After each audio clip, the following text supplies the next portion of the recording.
So what's up? Magandang hapon sa inyong lahat mga kamamay. So at this moment of time, atin munang balikan yung mga nag-comment. Okay, nag-comment sa ating mga videos and syempre, i-appreciate natin yung kanilang mga i-comments and bigyan natin ng reaksyon yung kanilang bawat inilagay na comment sa bawat video na ating ginawa. Okay, so gusto ko munang i-shout out and i-recognize yung mga solid commentators natin dyan. Unang-una, mega shoutout muna natin yung isang nag-comment, si Nanet Fasciona. Ayan, so Ma'am Nanet, mega shoutout sa'yo and ito yung comment mo. So, nakukulitan na nga ako, kaya block ko na siya. Para ano pa, at tawag ng tawag sa akin. Tama ba ang ginawa ko, kamamay? Thank you kung sasagutin mo po.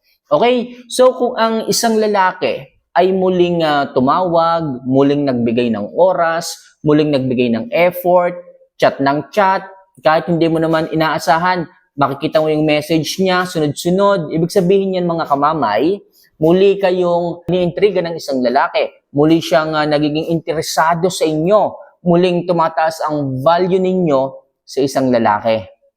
Kaya mga kamamay, yan yung magandang pagkakataon upang ang isang lalaki ang maging sunod-sunuran ninyo. Upang ang isang lalaki ay hindi makapag-take advantage sa inyo. Kasi ang hirap kasi sa mga babae, sila lagi yung naghahabol eh. Sila palagi yung naghahanap ng oras ng isang lalaki. Kaya ang isang lalaki, ginagawa nila yung paraan upang maisahan ng isang babae. Or ginagawa nilang paraan upang mapasunod ang isang babae. Tandaan yung mga kamamaya, mga babae kayo. Hindi dapat kayo ang naghahabol.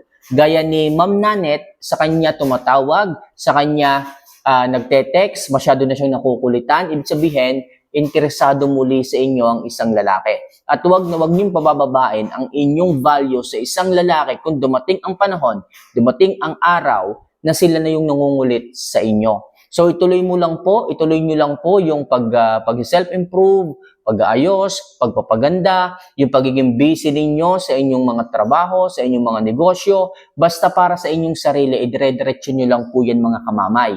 Okay? Wag kayo palagi sinasabi ko, wag kayong hahabol sa isang lalaki kung gusto nyong bumaba ang halaga ninyo. Kung gusto nyong kayo ay mahirapan sa inyong buhay pag-ibig, wag kayong hahabol sa isang lalaki. Kailangan kayo ang hinahabol. Kailangan kayo ang mas mataas sa isang lalaki. Ibig sabihin, kayo ang dapat na ginagawa niyong prinsesa. Kayo dapat ang inaalayan niya ng lahat-lahat.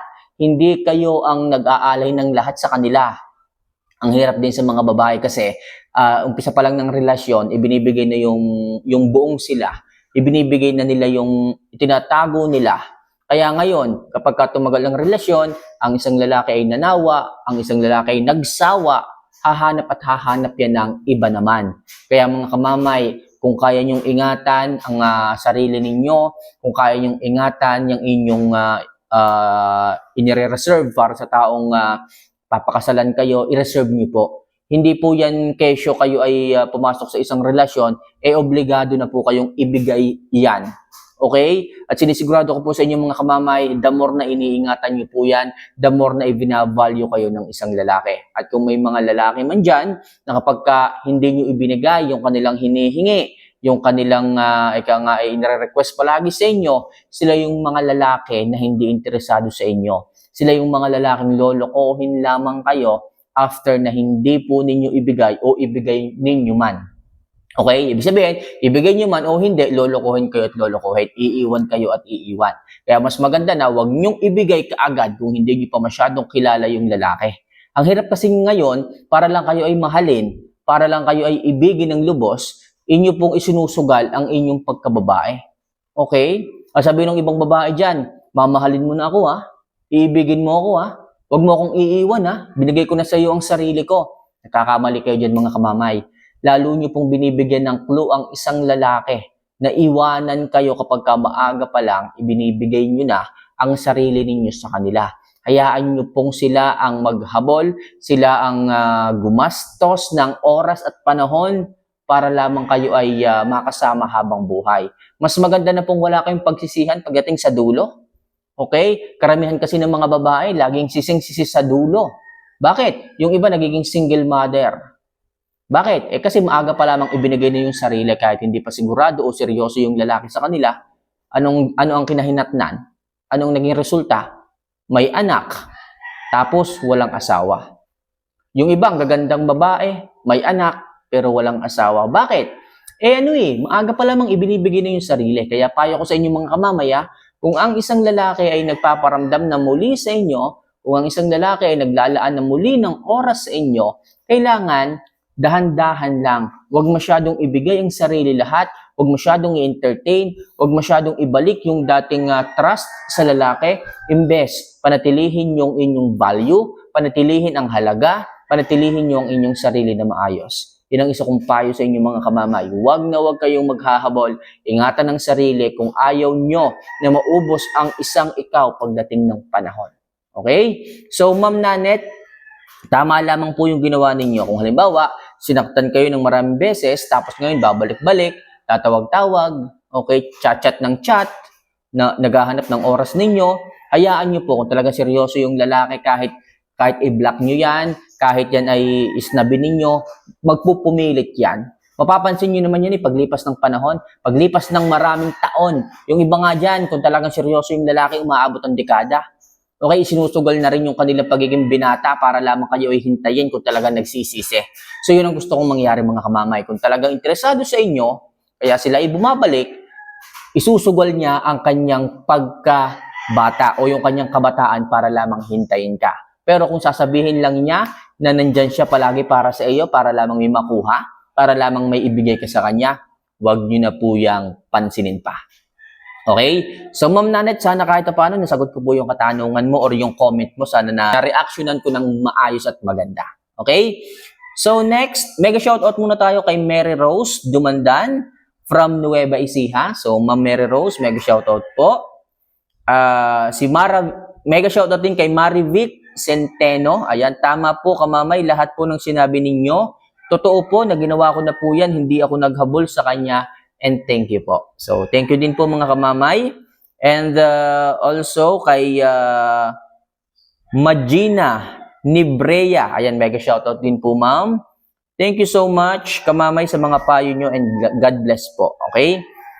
And also kay Irish Escobar. Ayan, dami kong natutunan sa advice mo kamamay. Di lang pala lalaki ang nauumay, pagka maraming oras, pati din po ako nauumay. Yes po mga kamamay, wag po kayong mag-invest sa isang lalaki. Wag po palaging message ng message, tawag ng tawag. Wag palaging maraming oras ang inyong ibigay sa isang lalaki. Kasi po, kung in love po kayo, sabihin nyo, in love po kayo. Kamamay, in love po ako, kaya hindi ko po talaga mapigilang mag-message sa lalaki. Hindi ko po talaga mapigilang tawagan yung lalaki kasi excited na excited ako eh. Baka mamaya maagaw sa akin ng iba. Lalo pong maaagaw yan ng iba kapag ka nakulitan yan sa inyo. Huwag kayo palaging magparamdam. Kung talagang gusto kayo ng isang lalaki, kung talagang kayo na, sinagot mo na, halos 2 taong nanligaw sa iyo at ngayon mo lang sinagot, hindi mo kailangang pagpakitaan yan ng kasabikan. Huwag mo siyang pagpakitaan na talagang mahal na mahal mo siya. Kasi the more na ipinapakita mong sobra-sobra, doon din po siya nagkakaroon ng clue na maghanap ng iba. Doon po siya nagkakaroon ng tips upang iwanan ka. Tandaan niyo mga kamamay, lahat ng sobra hindi maganda eh. Lahat ng sobra hindi nakakatulong. Yung sakto lang, bigyan nyo ng time, bigyan nyo ng panahon ng isang lalaki na siya ang mag-isip sa inyo. Huwag yung palaging kayo ang nangungunang-unang mag-reply. Kayo palagi ang nangungunang-unang mag-chat o mag-text. Okay? 10 oras na ng gabi na nga kayo natulog. Alauna na kayo natulog 2, tapos pagising mo, ikaw pa rin yung mauunang mag-message. Huwag ganon, mga kamamay, babae kayo. Kaya dapat, ugaliin ninyo na kayo ang hinahabol ng isang lalaki. Huwag masyadong maraming oras ang inyong ibigay sa isang lalaki. Para sa ganon, sumagi kayo sa isipan niya. Sumagi kayo na palagi kayo dapat ang kanyang isipin. Kasi the more na ipinapakita mong nandiyan ka palagi sa kanya, nandiyan ka palagi sa tabi-tabi, nandiyan ka lang, lagi ka nagme-message, ibig sabihin nun, mga kamamay, hindi mo binibigyan ng pagkakataon yung lalaki na mamiss ka, na hanapin ka. Okay? Pero kung hindi ka magme-message palagi, hahanapin niya ang conversation ninyo. Hahanapin niya ang message mo. At pagka wala siyang nakitang message mo, mag-iisip yan sa'yo. Mag-overthink yan sa'yo. Ba't kaya yung babae na yan hindi nagme-message? Ba't kaya yung babae na yun, tanghali na, hindi pa rin nagpaparamdam? Yun ang gusto kong mangyari mga kamamay, magtanong, magtaka, mag-isip, mag-wonder ang isang lalaki kung bakit hindi ka nagpaparamdam. Ngayon, pag naramdaman niya at nagtanong siya sa kanyang sarili kung bakit hindi ka nagpaparamdam, doon na po tumataas ang value ninyo pagdating sa kanya. Iniisip ka na niya, nag-i-invest na siya ng oras para mag-isip sa iyo. So yun ang gusto ko mga kamamay. Kaya mga kamamay, mahalaga na huwag masyadong maraming oras palagi ang ibigay ninyo sa isang lalaki. Sapat na po yung tama lang. Sapat na po yung sakto lang. Okay? So, yun lang muna sa ngayon mga kamamay. Sana kahit pa paano, makatulong yung simpleng reaction ko sa inyong mga comments. Sana mga kamamay, patuloy po kayong mag-comment sa ating mga videos na ginagawa. Napakahalaga po sa akin ang inyong mga comments. Na-inspired po ako at ako po ay namomotivate na gumawa pa ng mas maraming video para sa inyo. Okay? Sa mga gusto diyang mag-comment, magpa-topic ng kung ano mga topic about sa buhay pag-ibig, i-comment nyo lang po sa baba. Ako po ang bahala na maghanap ng paraan. Ako po ang bahala na sumagot sa inyong bawat katanungan. So muli, ako po ang inyong kamamay. So see you for our next vlog. Mahal ko po kayo. Mahal na mahal. Kaya ingatan nyo palagi ang sarili nyo. May halaga kayo. Tandaan nyo yan. So paalam. See you for our next vlog. Paalam.